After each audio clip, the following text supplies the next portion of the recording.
Hello, this is an extreme point I'm staying on, a very southern island of Hachajima, southern of Ogasawara Islands, which actually is northern Micronesia. And on that southernmost island, there is a southernmost road, and that road will end here. So here is a very southern point accessible by car. Other beaches and everything else, just a little bit to the south, are accessible only by legs of walking people.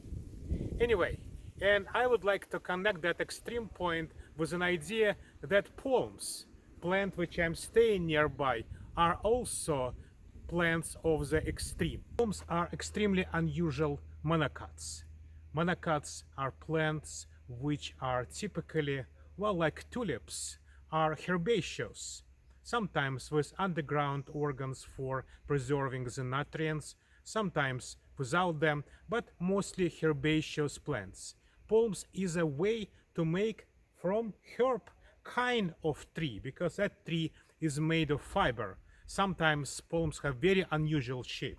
For example, these bottle palms originated from African places but cultivated everywhere in the world. Famous botanist Linnaeus invented his famous sexual system of plants.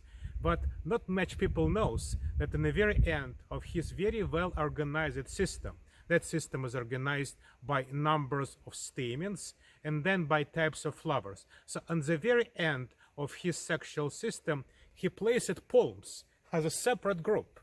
So it's kind of additional group.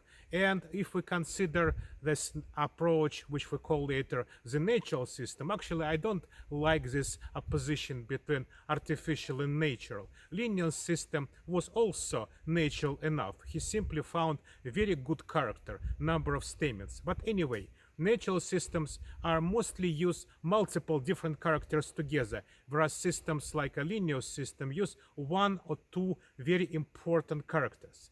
And in that artificial approach, he failed on palms. And I think I found the reason. Palms are very typically kind of monocot-like, tulip-like flower, but not all. So some of them have flower monoecious or dioecious when one flowers are female and other flowers male. Otherwise, flower construction is very unchanged from typical flowers with male and female organs together. And that will immediately place such a good group in three different Linnaeus classes. And probably that was the reason. So palms are so uniform in appearance, so outstanding plants, so extremely well organized monocots, that for him placing this in three different groups was kind of, well, bad thing.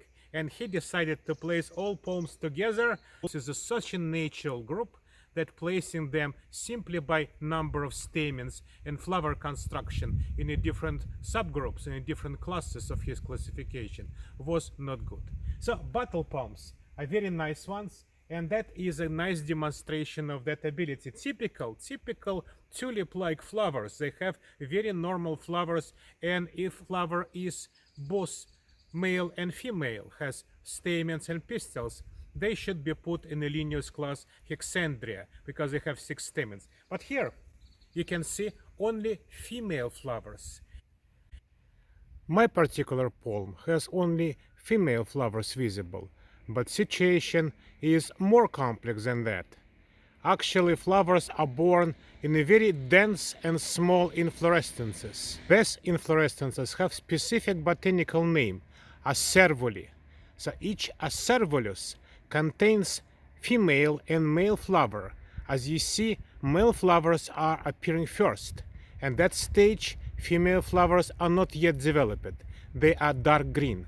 Then male flowers will go out and female flowers open. That will put them in a different Linnaeus class for plants with unisexual flowers. So this is why palms became kind of controversial for people who try to establish one clear method to classify everything. They went away out of the clear way of classification. So again, this is a bottle palm which is cultivated on extreme southern point of the Japan as a country. I mean, because this is actually Micronesian island, and today is December 26th. You can see bottle palm both in flowers and in fruits.